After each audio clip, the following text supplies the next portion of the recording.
I want to get on for just a moment and share a couple of quick thoughts with you.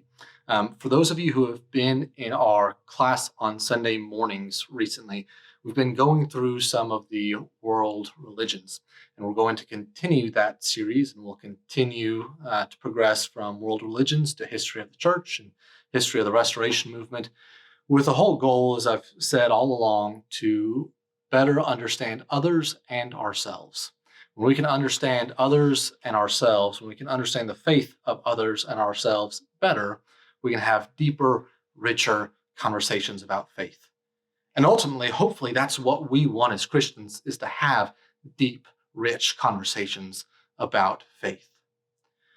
But I think that there is one of the things that we maybe are lacking in sometimes, that we may not even be aware of, is our understanding of ourselves. I think sometimes we think that we know ourselves, we think we understand ourselves, we think we know what we believe or understand why we believe what we believe, but maybe we don't always completely understand that. And so here in about a month, once we finish our current series on Wednesday nights during Groves, we're going to be talking a little bit more about why we believe what we believe. We're going to be talking about some of the fundamentals of our faith. Jesus tells a story in Matthew chapter 7 at the end of the Sermon on the Mount about this very thing, where he talks about a foundation. And he talks about two different men who build on two different foundations.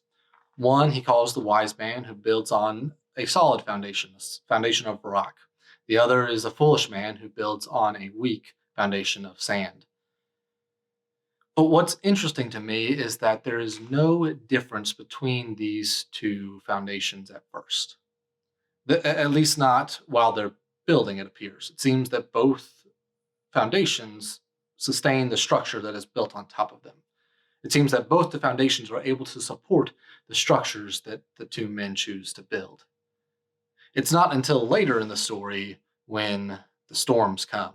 Maybe storms like we had last night with strong snow and winds, or maybe it's rain or whatever it is. But at some point, there are storms that come, and it's at that point that the foundation makes a difference. I think the same can be so true in our lives. I think if you went to the foolish man at the time, the man who is labeled as foolish in the story, the one who builds on the sand, and told him, hey man, I don't know if this is the best idea. This doesn't seem to be working. He probably, if I had to guess, would have been convinced that what he was doing was perfectly fine. I wouldn't imagine that he would intentionally choose to build on a weak foundation. I'm sure at the time he thought, it's going to be stable enough to support what I need it to do. It's going to be good enough to do what I need it to. And so I'm going to build because nothing's happened so far and I can't envision something ever happening in the future. So I'm going to keep building and hope that it continues to go well as it has in the past for me. But it's in the storms that he eventually discovers that the foundation that he once thought was strong wasn't quite as stable as he believed it to be. And it's at this point that I think so many of us can learn a valuable lesson. Because so frequently we are so convinced that we are building on a strong foundation. We are convinced that what we are building on is solid, it is firm, it is stable, it is the good foundation. And sometimes it is. But sometimes I think maybe we overstep what we build on. And one of the things that I have noticed that I have become guilty of is so often I look to this and say, as long as you just build on Jesus, then you're good. And this is true, but there's also, I think we need to provide some stipulations to that. Because oftentimes I say, if we just build on Jesus, as long as you start with Jesus, you're good. But there are a lot of people who have started with Jesus and they've ended up somewhere not so stable, because we use our own version of what we think Jesus might want, or we shift it just a little bit and say, you know what, we started with Jesus, but we expanded just a little bit further.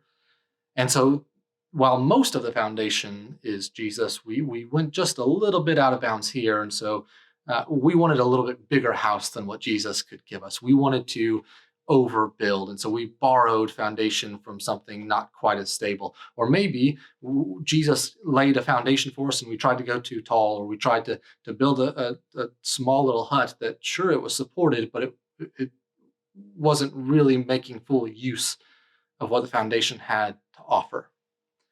And this is what I want to get at in our next series, is talking about some of what I believe are the fundamental beliefs of the Christian faith.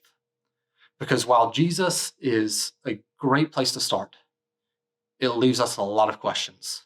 Like, who is Jesus? Why do we need Jesus to begin with? What do we get from Jesus? What's the purpose of starting with Jesus? Where do we go to find him? Where is it that we can find this foundation? And there are many, many other questions. Who is God? Who is Jesus? Who is the Spirit? How do we better understand them? How do we better understand ourselves through our understanding of them? How do we understand what it is that God wants for us in this life? How do we find our purpose? How do we find what it is that we are supposed to be doing as the human race to embody Christ within our lives? And ultimately, these questions do all lead us back to Jesus. But without answers to these questions, it can be very easy to go in wildly different directions from what Jesus intended. And that is why in this new series, we're going to spend some time talking through these fundamental questions of our faith, trying to better understand what it is that we believe, why it is that we believe these things, and how ultimately these fundamental core beliefs lead us back to the cross. They pull us closer to Jesus and not pushing us further from him. This theology, as we oftentimes call it, isn't something that's supposed to be a burden, something that causes us mental fatigue because we debate and debate and debate about it. But ultimately, this theology, as we call it, is something that's supposed to help us be more sound in our understanding of who Jesus is and of who we are through him. And through understanding this better, we are better prepared to go and live the call of Jesus. We're better prepared to go and be Christians. Because when we understand our faith better, we're able to go out and share it and spread it better. I hope that this has been an encouragement to you, and I pray that if you are in a teenager, if you're in the youth group, that you will be sure to be here during March, April, and May as we go through and study these things and try to better understand our own faith background.